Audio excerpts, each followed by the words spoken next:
Yeah, so it's so good to have you back. We're still watching Today with John and Helen.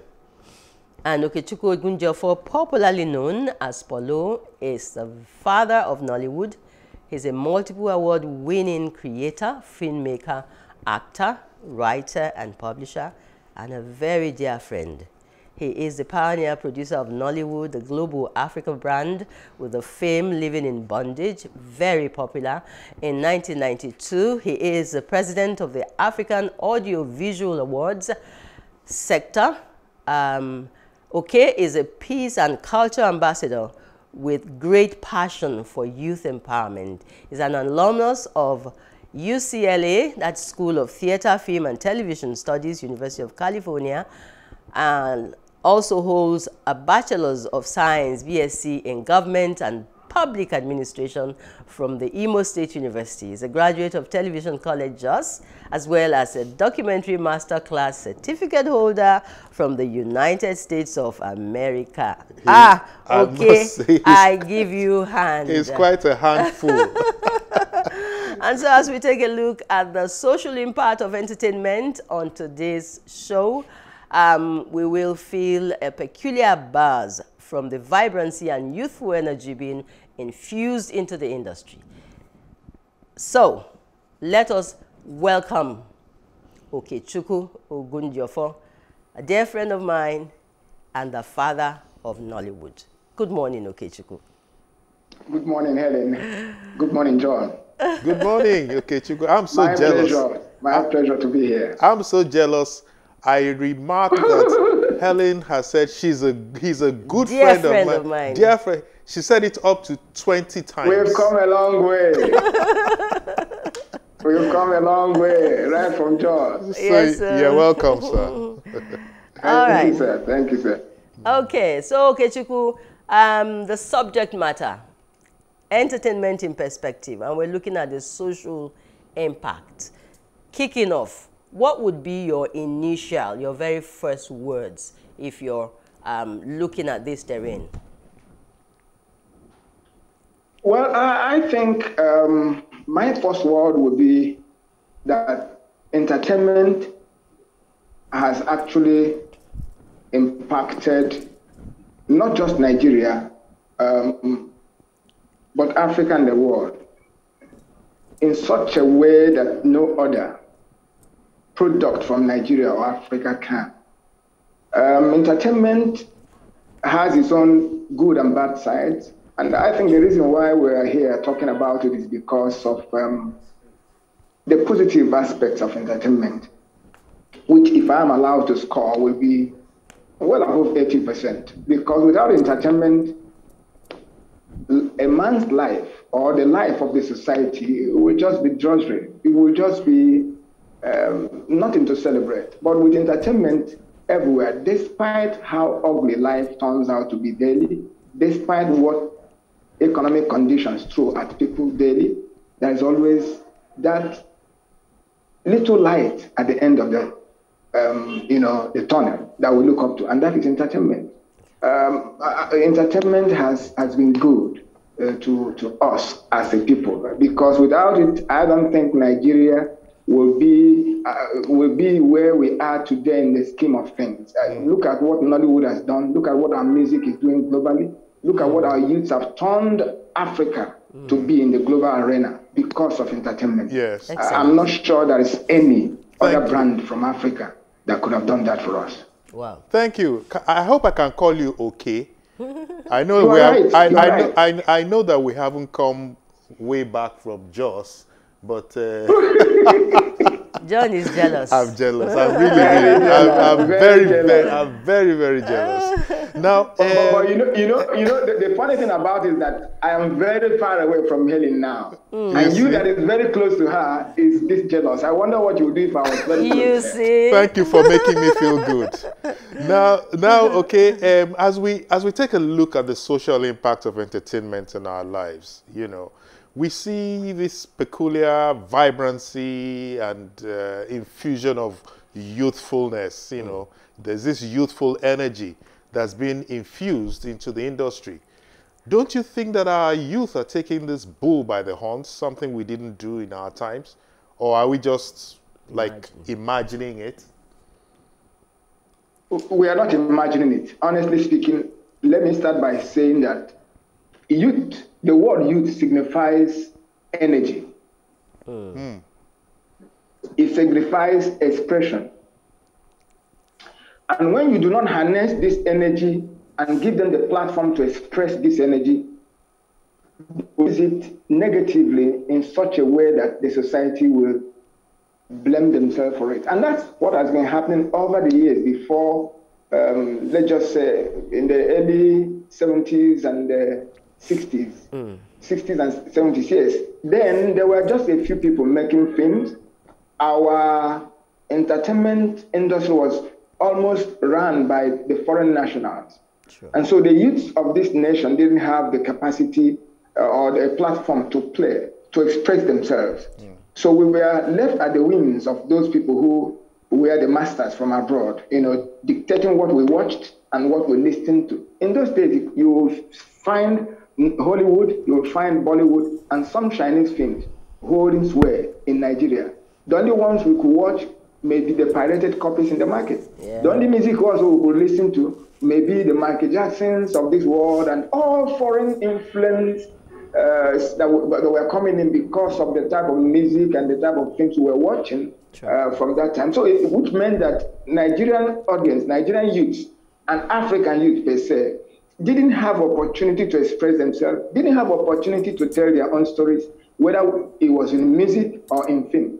So what that meant was that we were losing not just money, but we were losing people who couldn't express themselves, people who didn't have the capacity to draw out what God has given them inherently, and creativity. So because youths are normally creative, and they can find this creativity in a wrong way. Okay, all right. So now, where we are now is that our present day youth have realized this, and because platforms have sprung up after a few years now, it's obvious that they are grabbing it with both hands and they are doing what the older ones couldn't do. Okay, thank you again. Thank you so much. You have come a long way. You were there right from the beginning, and so you would know the entire story from beginning to the point where we are. And we're celebrating at this point because we've made huge success so far. We can say that. We also see a lot of intellectual stuff at the moment being applied in the growth of the industry, different from how it started. So are we up to par at this point with the global standards?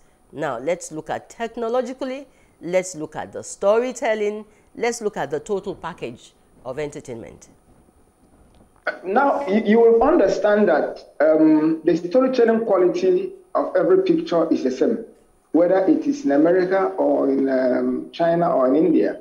The only thing that differs is the type of equipment that what you deploy to tell these stories. And now, before we democratized filmmaking in 1992, living in bondage, what I mean by democratization is that we looked at the almighty celluloid production and we felt that we could tell the story, the same story with a little budget, with a little handheld cameras you can call ENGs or VHS equipment to tell the same story. We were not fooled. We didn't think that the quality would be at par with what we had originally, which is celluloid cine cameras. It wasn't, there's no way they could have been the same. But you see, if we had played on that same platform with the white, with the West, we wouldn't have an industry we can call our own today.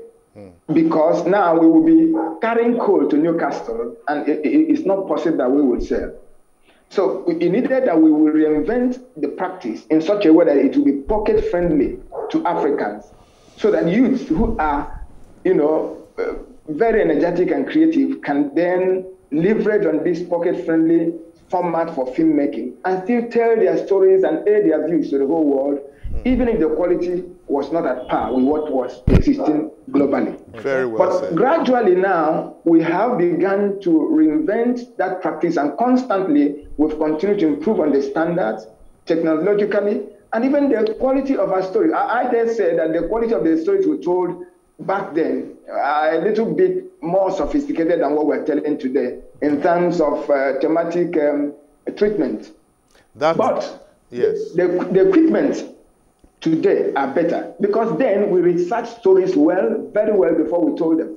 These days, the people are just about making money. So oftentimes the stories may not be too good, but the equipment will be too perfect. So you find that what we lacked before, which was the equipment, is now present. But now what we had then, which was research, is now absent. So it just calls for a little bit of balance here and there. Yes, well, I think one of the things I picked out there is that people are out to make money. I'll remember to pass that message on to them so that they know where to come look for you. But very well put. Okay, thank you so much for highlighting those points. Very, very good points you've made.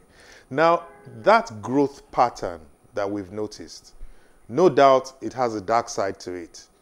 We acquire the technology to grow the industry, and we also acquire alien cultures with this. No, would this be in our national interests, do you think? Whoever pays the piper dictates the tune. And globally, let me even start by saying that the creative industry, which is entertainment, deals with majorly two things. Majorly two things, and which is what the ear hears and what the eye sees. And you will agree with me that the eye does not just want to see things that are normal. The eye wants to see things that are very abnormal. Wow. The ear wants to hear things that are so abnormal, so lewd, so weird, because then you paint some pictures and conjure some imagery in the minds of the people you are trying to entertain. Wow. And so, except you are such a disciplined entertainer or producer who really is not driven by profit, but by professionalism and ethics to grow not just the industry, but the people that you are entertaining. If you are not such a disciplined entertainer, what will happen is that you'll be driven a little bit close to the place of making money. And if you must make money, the world we are living in wants to see the absurd. They want to hear the lewd. And so that's where this line needs to be drawn. And then, which is why those who want to make money do the things that are absurd on the films. Internalize all those foreign cultures and habits and characters and mannerisms that are not good. Foreign values that are very alien to our culture. Yeah. And because they want to make money. I mean, how would you feel if you shoot a film about an issue and nobody buys it tomorrow? What will you say to them? What will you tell the investors? Yeah. Okay. And so it means that in order to make money, return on investment to your investors, you must go a little bit to the left in order to draw in the eyeballs that will watch or draw in the ears that will listen. If you don't do that, I'm afraid you may lose your investment. So it calls for balance to those who are mature producers, mature entertainers, so that they know when not to go overboard just because of gain, knowing also that the souls of men and the souls of the nation is at stake. That is what I think we will need to be talking about. Yeah. Okay, when we started, you were not, you were not comfortable with you didn't stay with Nollywood alone. You went into the music industry. And when we're talking entertainment, we're talking, it's broad-based. We're talking music, we're talking drama, we're talking gaming, we're talking painting and all of that. So look at this in that context. That's the creative industry, yes. The creative industry. Thank you so much. So as we look at the social impact, can you give me 5 positives, social impacts that the entertainment industry has, on our environment and on our people? 5, please. Let me even start. There are so many, but let me even start with the very crass ones, which is first, the word entertainment itself. Sports. Without entertainment, which is the soul of life, no one can survive tomorrow, because the hardships that life throws on us on a daily basis does not give hope for tomorrow. So we spread joy. Entertainment spreads joy, whether it is events or pictures or movies or music or art forms or even fashion. or whatever you talk about that is entertainment, all of them are created to appeal to the inner sense of beauty of everybody so that you can appreciate them from that format and receive joy. Okay. That is number one. Two is that our entertainment industry documents our cultural values and exports them to the world. By this, I mean that there are certain things like our food, our costume. For instance, today you can see Beyonce, Kim Kardashian, and Rihanna going to events, major events globally, wearing African designs. True. Ankara material designed and made by us. Yeah. Wow. That is an influence. That is a cultural imperialism taking place. And that is huge. If you go to Ghana, if you go to Kenya, if you go to some parts of Africa, you will find people speaking Igbo and Yoruba languages because they picked them up from the films. They didn't have to go to any school to learn them. You hear them saying Igwe, even Pidgin English. Even our lifestyles are being copied. Hook, line, and sinker. They are all trying to live like Nigerians because of the way we are. I remember some time ago, our former president, Jonathan Goodluck, was saying that he went to some presidential events, these conferences that they attend. And each time he goes to those places, the only first thing they'll ask him is about Nollywood. That shows the impact. Now, I want to say also that in 2014, when the Nigerian GDP was rejigged and rebased, it was found out by IMF and World Bank that the entertainment industry contributed 1.4 to the GDP. No other brand, no other product in Nigeria, aside agriculture and oil, is able to do that. So which means also that alone shows that the entertainment industry is very positive. That's number three. That's number three. And then I would say also that FDIs, foreign direct investments, have continued to come in here. You will remember when World Bank gave, because of that rebasing, gave access to filmmakers to begin to talk about a grant of $3 million. It was shared. That was foreign direct investment. Whether it came as a loan or whatever, it came. You can also remember the Irokos, who have made a lot of venture capitalists come into their business. You will remember that African Magic couldn't have come to this Africa, DSTV, they couldn't have come to Nigeria if it wasn't because of the entertainment industry. Those are foreign direct investments. Okay. And that's four, yeah? That's four. I know you can go to 10, but let's just hold it for now. I can take it up to 20. Let me say the last one, which is very key. Yes. Now, every human being was created for heroism.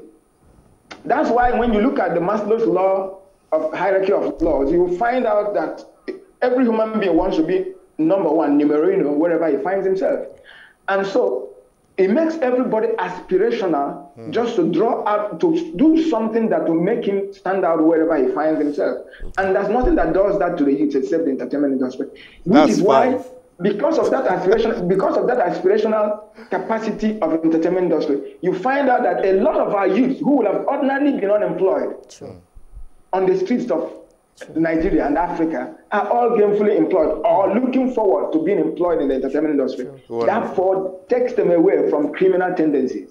So there are so many. Great. Like Helen said, if we leave you at this, you could go up to 20. Thank you so much. Now, we're running out of time, but I won't let you go until I ask you this question, which I brought all the way from home to the studio to present to you. Now, we hear that the entertainment industry is likely to drive our economy in the future. Do you share such sentiments? Very well, because it is actually predicated on human beings. Okay. Everyone is a supermarket created by God with capacities and talents. If their platforms are available for everyone to draw out his talents, everybody has inherent talents that he can do better than anyone living on the earth. So if given opportunity and these capacities are drawn out because there are platforms to make them available to people, they will all be translated into money. And Nigeria will not have any business looking for oil or looking for gold or looking for whatever thing that is money that they are chasing, because it's all in the hearts and the minds of creative people all over Nigeria. And the youths have it in so much abundance that given opportunity, I think we will do. Look at what we're doing globally. Our music, our films, our artifacts, everything that we create have colonized the whole world.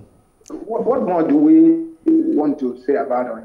I like that word. It's an untapped resource. We've not even begun to scratch the surface. True. It's so huge. True, true. So huge. Thank you so much, Ogunjiofor. Thank you for honoring our invitation, and thank you for enlightening us so deep in this area that I also believe is very dear to you, because you've been in it forever. The opportunities are huge, like you said. You know, the entertainment industry, the opportunities or the avenues for people to get employed, they are massive. You're looking at script writers, you're looking at the storytellers, you're looking at the cameramen, the audio people, you're looking at the actors themselves. It's so huge. So I believe that if the government of this country, you know, puts its money where their mouth is, if I can use that word, entertainment will get us to that point where we will colonize the world. You used it to, not me, Okechukwu. Abi, you say we can colonize the world, you know. Yes, because you see, Americans did that for a long time with us. Yes. From their films, you will begin to fear them. They display their arsenals. They display their capacities to quench and to fight any nation and stop them dead in the tracks. They display the capacity that their industry or their country works very well and makes every of us want to go there. So that is the type of propaganda they have used their industry to create. So it's retaliation. It's retaliation. And we can do better. We can do better. Thank you so much. Do better. Thank you so much. Okay, I hope that I'll get my invitation to see you in Jos as your latest friend, newest. He's in Lagos. Jos was way back. Okay, Jos was way back. Yeah, he can take me anywhere. It doesn't matter. Helen moved to Lagos. So I moved to Lagos with her. Ah, look at you. Thank you, Okechukwu. So my love to your wife and your children. Thank you. I haven't seen them in a long while. It's okay for me too. All right, then. Thank you. My pleasure. Thank you. Bye. So, Helen, you won. You won that bout. Right. So thank you so much. Well, we'll take a break now. Yeah. Yes, we'll take a break now. As we get ready for our next guest. Please stay with us. Don't go away.